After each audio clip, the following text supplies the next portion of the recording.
दोस्तों अक्सर देखा जाता है कि छोटी छोटी खराबियों के कारण हवाई जहाज क्रैश हो जाती है, जिसमें सैकड़ों लोगों की जान चली जाती है।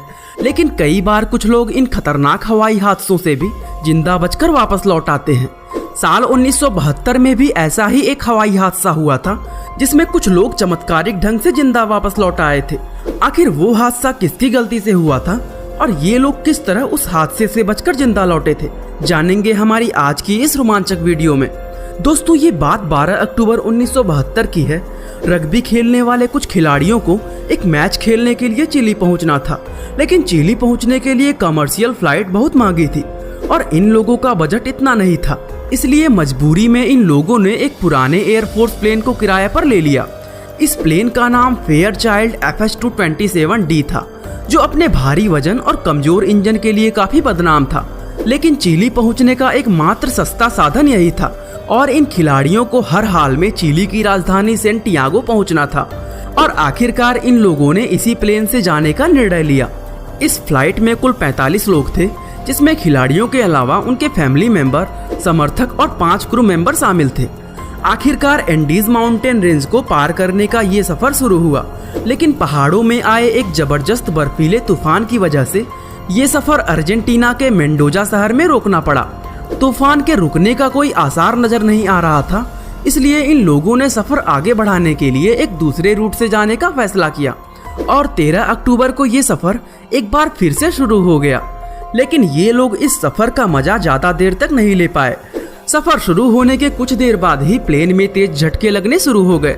इन लोगों को ये समझने में देरी नहीं लगी कि प्लेन के साथ कुछ गड़बड़ हुई है। असल में प्लेन के पायलट से एक बहुत बड़ी गलती हो गई थी। घने बादलों की वजह से पायलट को लगा कि वह एयरपोर्ट पहुंचने वाले हैं, जबकि वह एयरपोर्ट से 11 मिनट की दूरी पर थे और इसलिए पायलट ने प्लेन को नीचे कर दिया था, जिसकी वजह से प्लेन विशाल पर्वतों के बीच में आ गया था और प्लेन के अंदर बैठे सभी यात्रियों की हालत खराब हो गई थी। पायलट ने प्लेन को 2 विशाल चट्टानों से बचाने के लिए रफ्तार तेज करके ऊपर उठाने की कोशिश की, लेकिन उनकी इस कोशिश में प्लेन का पिछला सिरा एक चट्टान से टकराकर टूट गया। ये प्लेन अभी भी समुद्र तल से 13,800 फीट की ऊंचाई पर था। पिछला हिस्सा टूट जाने के बाद प्लेन बेकाबू होकर नीचे की तरफ गिरने लगा। नीचे गिरते हुए प्लेन के दोनों विंग एक चट्टान से टकराकर टूट गए, जिसके बाद सिर्फ प्लेन का अगला हिस्सा ही बाकी रह गया। प्लेन का ये बाकी बचा हिस्सा एक विशाल बर्फ के ढके पहाड़ पर जाकर क्रैश हो गया। लेकिन ये समस्या यहीं पर खत्म नहीं हुआ। बर्फ बेहद चिकनी थी, जिसके कारण प्लेन नीचे की तरफ फिसलने लगा। नीचे फिसलते फिसलते आखिरकार यह प्लेन एक समतल जगह पर रुक गया। प्लेन अभी भी समुद्र तल से 11,710 फीट की ऊंचाई पर था और प्लेन के अंदर का माहौल बेहद डराने वाला था। हर तरफ रोने और कराहने की आवाजें आ रही थी।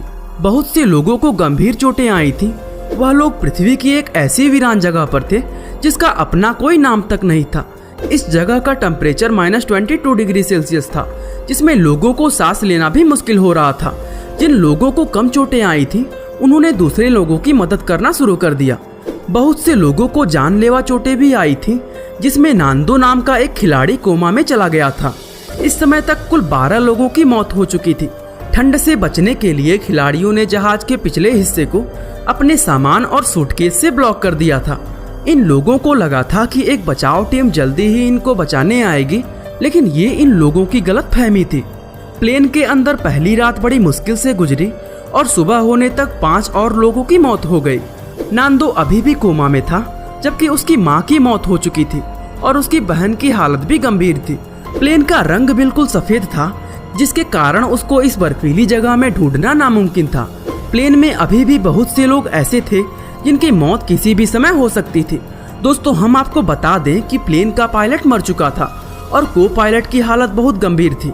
वो पायलट ने खिलाड़ियों से आग्रह किया कि वह उसको गोली मार दे ताकि उसको दर्द से छुटकारा मिल जाए, लेकिन खिलाड़ियों ने ऐसा करने से इनकार कर दिया था।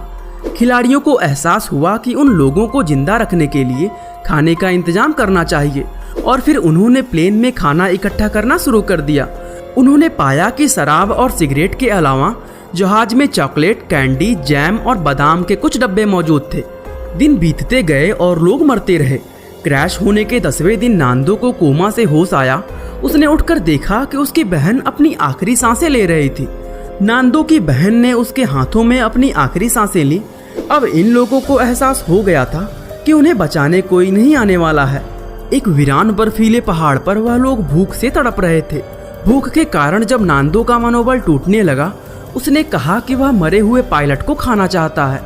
यही बात कई और लोगों के दिमाग में भी घूम रही थी। प्लेन में खाने का एक तिनका भी नहीं बचा था। खिलाड़ियों का दिमाग भूख के कारण बगावत करने लगा था। उन्हें ये पता था कि अगर उनको जिंदा रहना है तो उन्हें अपने मरे हुए साथियों का मांस खाना पड़ेगा। इस समय प्लेन के अंदर 27 लोग जिंदा थे और इतने लोगों के खाने का कोई अन्य इंतजाम होना नामुमकिन था। आखिरकार उन्होंने अपने मरे हुए साथियों का मांस खाने का निर्णय लिया, जिसकी शुरुआत उन्होंने पायलट से की। कुछ दिन इसी तरह बीते और 17वें दिन की रात को उन्हें एक तेज आवाज सुनाई दी। बाहर निकलकर देखा तो एक विशाल अवलांच उनकी तरफ बढ़ रहा था और कुछ ही सेकंड में वह तूफान प्लेन तक पहुंच गया। इस भयंकर तूफान में 8 और लोगों की मौत हो गई। प्लेन पूरी तरह बर्फ से ढक गया था और इस बर्फ को पिघलने में 3 दिन का समय लगा। दिन बीतते गए और ये लोग अपने मरे हुए साथियों का मांस खाते रहे। ये लोग गर्माहट के लिए सिगरेट पीते और हर रोज मदद की तलाश में बाहर निकलते, लेकिन कुछ दूर जाने पर ही ये बुरी तरह थक कर वापस आ जाते। एक और चीज जो इन्हें परेशान कर रही थी वो थी स्नो ब्लाइंडनेस। सूर्य की रोशनी में बर्फ इतनी तेज चमकती थी कि इन लोगों में अंधेपन का समस्या होने लगा था। इन समस्याओं से बचने के लिए इन लोगों ने बर्फ में चलने वाले काम चलाऊ जूते और धूप के चश्मे बना लिए ताकि ये बर्फ में और ज्यादा दूर तक जा सके। खोज के दौरान इन लोगों को जहाज का एक दूसरा टुकड़ा मिला। इस टुकड़े में इन लोगों को प्लेन के रेडियो बैटरी, कुछ चॉकलेट टॉफियां और कुछ कॉमिक्स मिली। ये लोग उस रात वहीं रुक गए।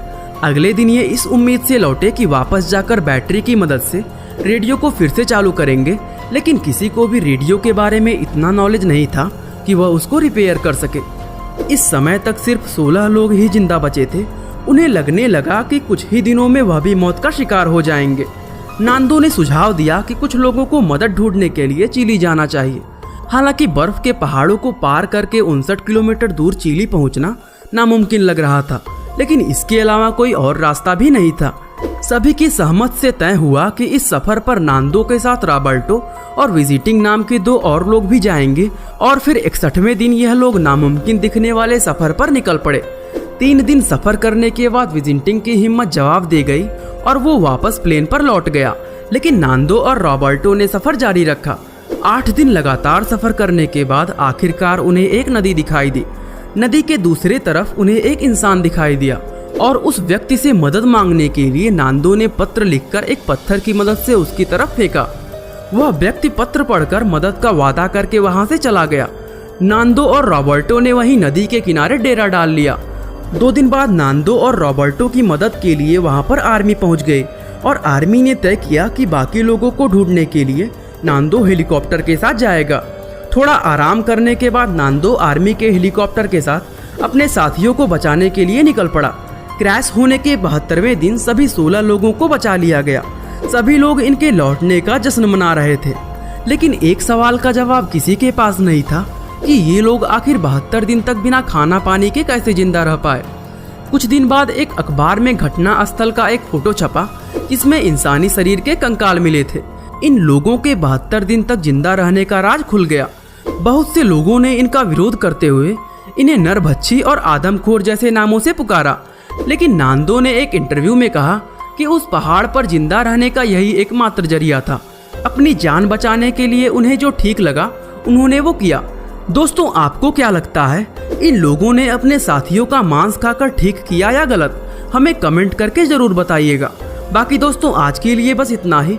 उम्मीद है आपको हमारी आज की यह वीडियो काफी पसंद आई होगी। और दोस्तों, ऐसी ही इंटरेस्टिंग वीडियोस को लगातार देखने के लिए हमारे चैनल को लाइक, शेयर और सब्सक्राइब करना बिल्कुल ना भूलें। आपका बहुमूल्य समय देने के लिए बहुत बहुत धन्यवाद।